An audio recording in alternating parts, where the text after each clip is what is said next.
بتائیے گا کہ آپ نے اندر لکھ کے لگایا ہوا ہے کہ اگر آپ سفارش لے کے آئیں گے تو آپ کا کام نہیں ہوگا، برائے مہربانی سفارش کے بغیر میرے پاس آئیں، کیوں سفارش کے ساتھ آپ کام کیوں نہیں کرتے؟ میرے لیے سارے قابل احترام ہیں، میں نے پورا یہ لکھ کے لگایا ہوا۔ اس کی وجہ یہ ہے کہ کوئی کہتا ہے نا آپ کے بھائی صاحب نے مجھے بھیجا ہے، سفارش اس کا مطلب یہ ہے کہ اگر بھائی نے بھیجا ہے تو شاید کسی کے ذہن میں آئے کہ پروفیسر صاحب کہیں اگر بھائی سے کہ میں بتاؤں گا تو تھوڑی سی کنسیشن کر دیں گے، تو میں تو ایسا چکر ہی کوئی نہیں ہے۔ میرے لیے جو بھی یہاں آتا ہے وہ امیر ہے غریب ہے، وہ میرے لیے قابل قدر ہے، قابل عزت ہے۔ میں صرف اللہ کی رضا کے لیے کرتا ہوں، اس میں کنسیشن کیا کرنا یا نہ کیا کرنا، تو اس لیے میں نے پہلے لگا دیا کہ جو بھی یہاں آئے گا وہ سفارش نہیں کرے گا، اپنے نمبر پہ بیٹھے گا، اپنی باری پہ بیٹھے گا، میرے پاس آئے گا۔ مسائل کا حل کرنا میرا کام تو ہے نہیں، وہ تو اللہ کا ہے۔ عام روٹین میں جو پیر صاحب ہان ہوتے ہیں ان کے ہاتھ چومے جاتے ہیں، بڑی عقیدت کی جاتی ہے، آپ ہاتھ کیوں نہیں چومنے دیتے؟ نہیں جی، یہ مجھے اس چیز سے سخت نفرت ہے۔ جھکنا یہ بھی لکھ کے لگایا ہوا ہے، شاید آپ نے دیکھا ہوگا، جھکنا صرف اللہ کے لیے ہے، اور میرے نزدیک اگر کوئی ہاتھ چومنے کے لائق ہے نا تو وہ والدین ہیں، وہ والد ہے، وہ والدہ ہے، ان سے بڑا اس کائنات میں کوئی پیر ہو ہی نہیں سکتا۔ اگر آپ کے والدین حیات ہیں، اللہ انہیں لمبی زندگی دیں، میرے آقا نے فرمایا کہ جس کے والد زندہ ہیں یا جس کی والدہ، جس کے والدین زندہ ہیں، صبح وہ اٹھا، ان کے چہرے کی طرف دیکھا، نہیں پوچھا کیا حال ہے، نہیں پوچھا ناشتہ کیا، نہیں پوچھا چائے پی، نہیں پوچھا پانی پیا، صرف دیکھ کے مسکرا دیا، اللہ نے ایک مقبول حج کا ثواب عطا کر دیا۔ اور کسی پیر کے لیے تو یہ حکم نہیں ہے کہ کسی پیر کے لیے حکم ہے کہ جناب پیر کے ہاتھ چومیں آپ کو ثواب ملے گا۔ اور میں تو اکثر نیچے کہا کرتا ہوں کہ آپ لوگ پیروں کے ہاتھ چومتے ہو، آپ کا دل خراب نہیں ہوتا کہ اس نے ہاتھ پتہ نہیں توئے بھی حسن کے نہیں؟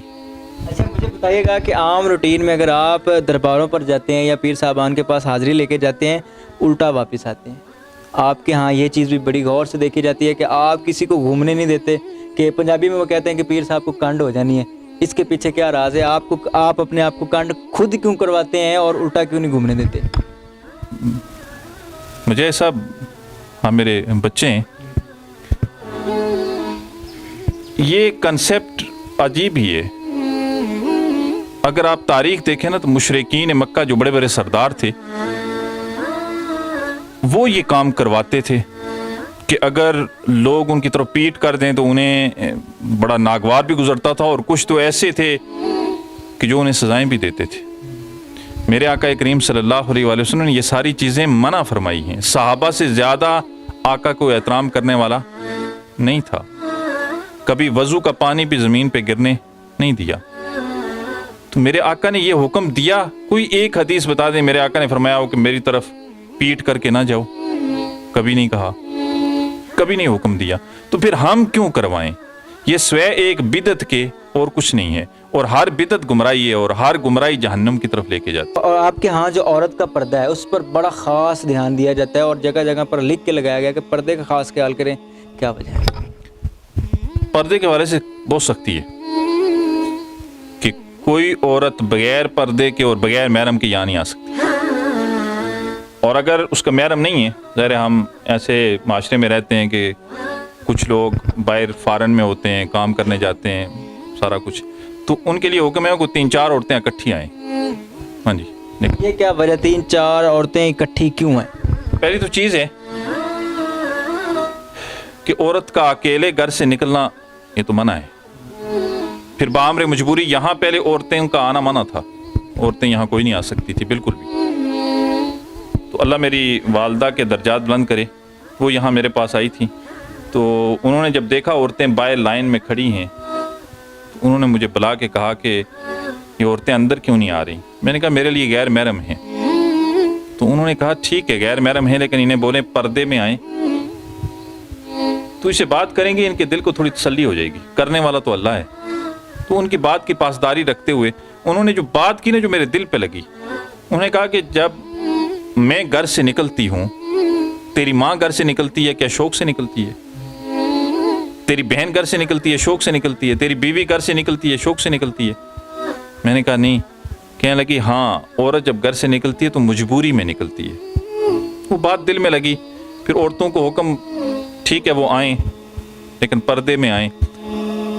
اور یہاں عورت کا ایک اور بات آپ کو بتاؤں, عورت کا نام نہیں بلایا جاتا. جو عورت کے ساتھ ہوتا ہے اس سے پوچھا جاتا ہے آپ کا کیا نام ہے. ان سب چیزوں کی وجہ یہ ہے کہ ہم سارے قرآن پڑھتے ہیں. تو قرآن میں اللہ نے سوئے حضرت مریم کے کسی عورت کا نام نہیں لیا. اللہ ہمیں قرآن پڑھنے کی توفیق دے. حضرت مریم کا نام لیا. اللہ عزیز مصر کی بیوی زلیخا کا نام لے سکتا تھا, نہیں لیا. اللہ فرعون کی بیوی آسیہ کا نام لے سکتا تھا, نہیں لیا. اللہ نے حضرت عائشہ صدیقہ طیبہ طاہرہ رضی اللہ تعالیٰ عنہا کے لیے قرآن ان کی پاکی بیان کرنے کے لیے سورہ نور اتار دی, ان کا نام نہیں لیا. صرف حضرت مریم کا نام لیا اللہ نے. اللہ نے عورت کے نام کا بھی نا پردہ رکھا ہے. حضرت مریم کا نام کیوں لیا کہ لوگ حضرت عیسیٰ علیہ السلام کو اللہ کا بیٹا کہتے تھے. اللہ نے اس چیز کی نفی کرنے کے لیے فرمایا نہیں, میرا بیٹا نہیں. کس کا بیٹا ہے؟ مریم کا بیٹا ہے. میرا بیٹا نہیں, کس کا بیٹا ہے؟ جہاں حضرت مریم کا نام, جہاں حضرت عیسیٰ کا نام آیا وہاں حضرت مریم کا نام آیا. اور دوسرا, پردے کا حکم, پردے کی سختی اس لیے ہے کہ رب تعالیٰ نے قرآن میں آقا رحمت صلی اللہ علیہ وسلم کی گھر والیوں کو حکم دیا کہ اے نبی کی گھر والیوں, جب گھر سے نکلو تو اپنے چہرے ڈھانپ کے نکلو. ساری دنیا کی عورتیں رابعہ بصری بن جائیں نا, حضرت عائشہ صدیقہ طیبہ طاہرہ کے پاؤں کی دھول کو بھی پہنچ نہیں سکتی. اللہ ان کے لیے حکم بھیجتا ہے کہ اے نبی کی گھر والیوں, جب گھر سے نکلو تو چہرے ڈھانپ کے نکلو. تو ہم کیوں نہ پردہ کروائیں؟ پھر میرے لیے تو غیر محرم ہے نا. مجھے بتائیے گا کہ جب اللہ تعالیٰ سب کچھ جانتے ہیں, اللہ تعالیٰ ہر چیز پر قادر ہیں, تو انسان بنانے سے پہلے ان کو پتہ تھا کہ کون گناہ گار ہے, کون جنتی ہے, کون دوزخ میں جائے گا. انہوں نے یہ فیصلہ کیوں نہیں کیا؟ انسان بنائے, پھر بعد میں وہ انسان مرتا ہے, پھر اس کا فیصلہ. آپ نے بڑا اچھا سوال کیا. یہ بہت سوال پوچھا جاتا ہے کہ اللہ جب ہر چیز پر قادر ہے اور ہر چیز کو علیم و بذات صدور ہے, وہ سینے کے رازوں کو بہتر جانتا ہے, وہ ہر چیز کو جانتا ہے, تو پھر یہ دنیا کا پکھنڈ بنانے کی کیا ضرورت تھی؟ دوسرے لفظوں میں پھر جو اچھے تھے انہیں اٹھا کے جنت میں پھینک دیتا, جو برے تھے انہیں اٹھا کے جہنم میں پھینک دیتا, بات ختم. تو یہ جو دنیا اللہ نے بنائی نا, یہ حجت قائم, حجت کو ختم کرنے کے لیے بنایا. اس کو یوں سمجھیں آپ آسان لفظوں میں کہ اگر وہیں سے جنت اور جہنم کا فیصلہ ہو جاتا, اللہ جانتا ہے کون گناہ کرے گا, کون نیکی کا کام کرے گا, کون اچھا ہے کون برا ہے, وہ سب جانتا ہے.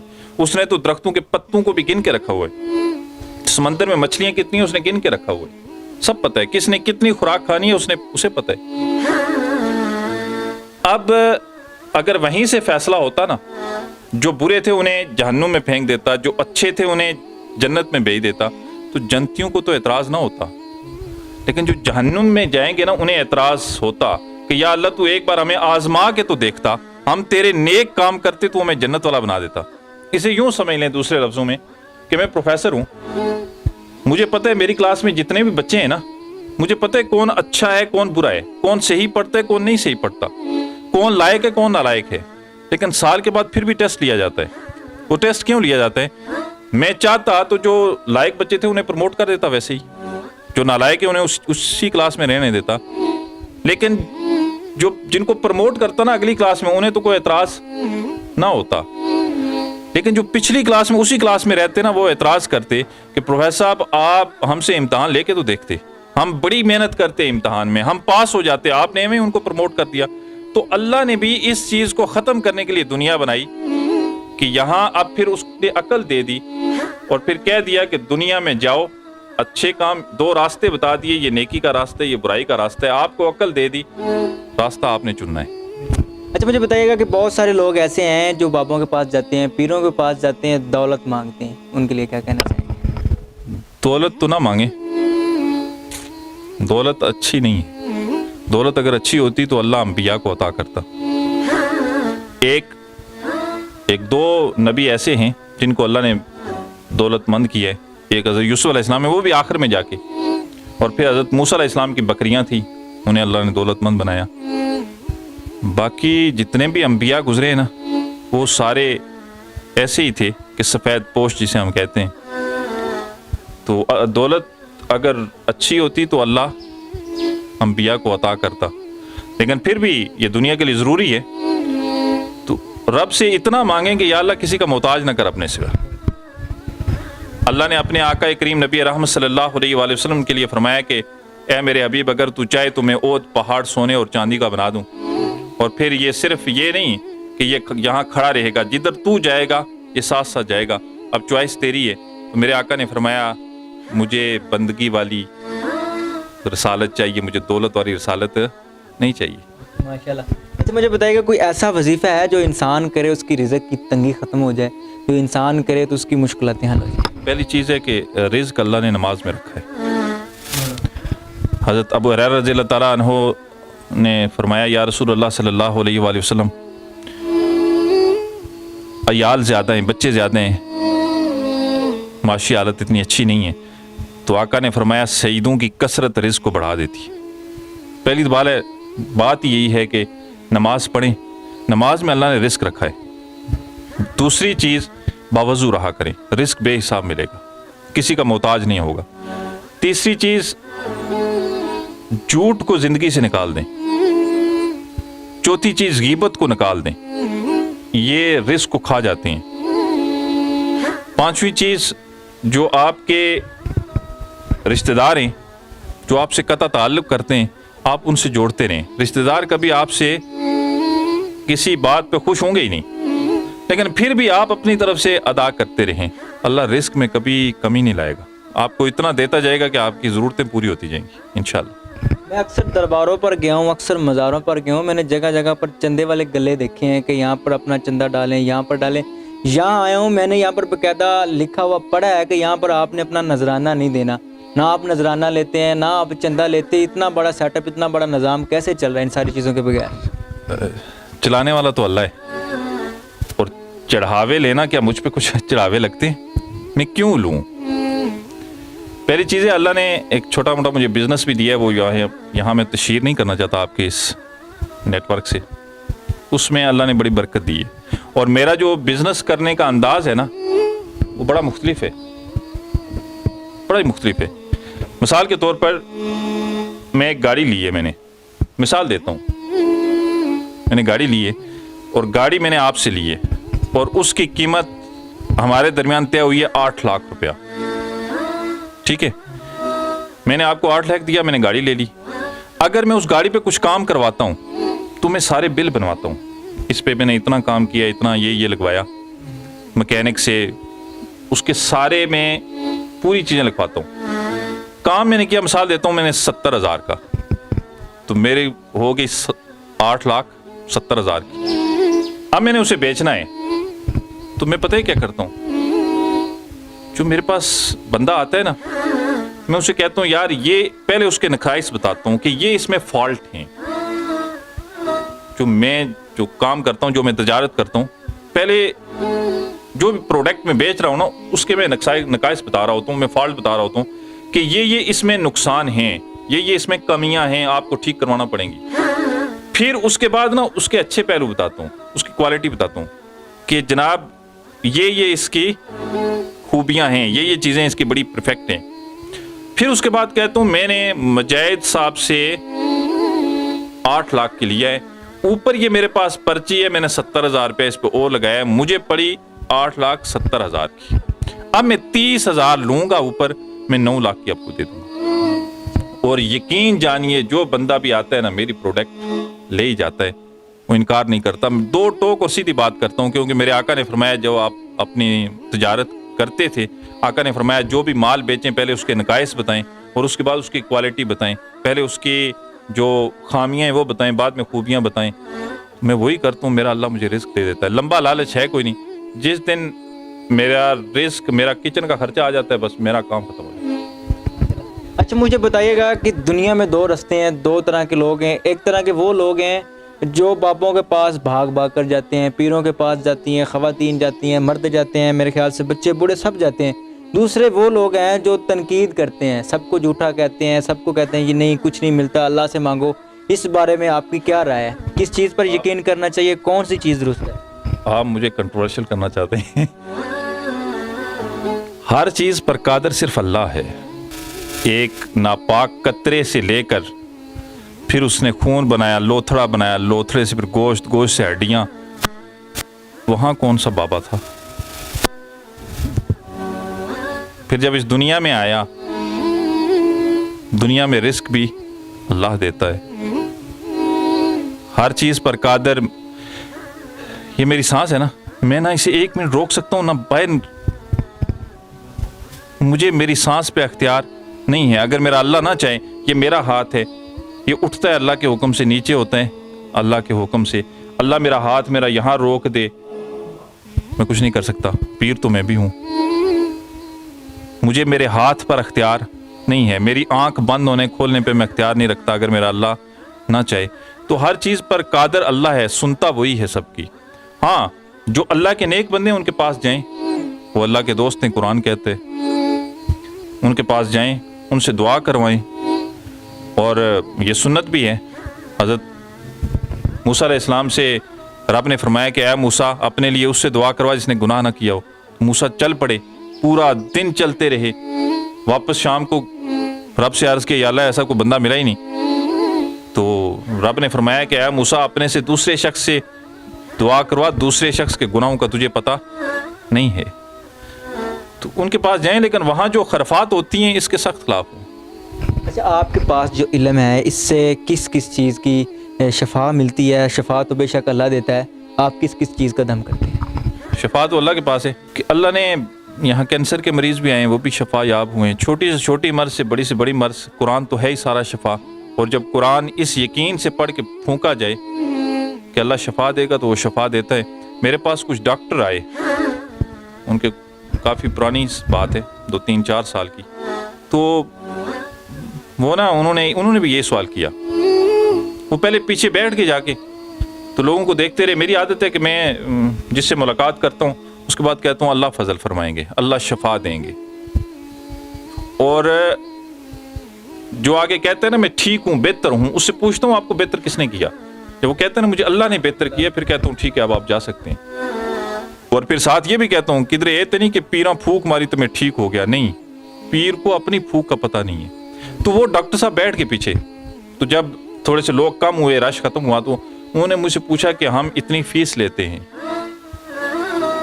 تو میں یہاں 11 بجے سے بیٹھا ہوا ہوں اور آپ ہر شخص کو کہہ رہے ہیں کہ اللہ شفا دے گا اور بڑے یقین سے کہتے ہیں، تو ہم اتنی فیس لیتے ہیں، ہم نے ڈگریاں حاصل کی ہیں، ہم نے پڑھا ہے یہ سارا کچھ، ہم اتنی یقین سے نہیں کہتے، تو آپ کیسے کہتے ہیں؟ میں نے کہا جی مجھے ایک یقین ہے، مجھے یقین یہ ہے کہ میرا اللہ سچا ہے، اور جو میرے اللہ نے کتاب نازل کی ہے وہ سچی ہے، اور جن پہ یہ نازل ہوئی ہے وہ سچے ہیں. مجھے یقین ہے کہ یہ سچ ہے اور اللہ اس پہ فضل کرے گا، وہ فضل کر دیتا ہے. بس آپ کے جو مزید مسئلے مسائل ہیں ان پر اکثر ان کے بیان ان کے اپنے یوٹیوب چینل پر آتے ہیں. پیر صاحب مجھے بتائیے گا کہ اپنا یوٹیوب چینل کون سا ہے اور سوشل میڈیا پر کہاں مصروف ہوتے ہیں آپ؟ میرا چینل ہے پیر توفیق آفیشل کے نام سے، اور فیس بک پیج ہے پیر محمد توفیق کے نام سے.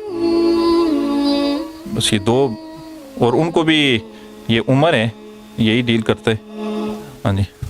آپ اگر چاہیں، آپ کے پاس کافی تعداد میں خواتین آتی ہیں، مرد آتے ہیں، اگر آپ ان سے چندہ لینا چاہیں تو آپ چندہ لے کر بہت کچھ بنا سکتے ہیں، ایسا آپ کیوں نہیں کرتے؟ اللہ نے مجھے دیا ہوئے تو اس کا لاکھ شکر ہے. تو میں اگر بناؤں گا تو میں ساتھ تو لے کے جانا نہیں ہے، دنیا ادھر ہی رہ جانا ہے. تو پھر فائدہ، میرے اعمال میرے ساتھ جائیں گے. ایک زندگی کا فلسفہ آپ کو بتا دیتا ہوں. اپنی ذات کو نا بہت کچھ آپ کو سمجھ آ جائے گی. یہ جو آپ سوال کر رہے ہیں، اپنی زندگی، اپنی ذات کو نا 2 سچ بتائیں. اپنی ذات کو 2 سچ بتائیں. یہ دنیا کے لالچ پھر ادھر ہی رہ جائیں گے. جب آپ وہ ذہن میں آئے گا نا، پہلا سچ یہ بتائیں کہ ننگے بدن آیا ہے، خالی ہاتھ آیا ہے اور خالی ہاتھ جائے گا. کفن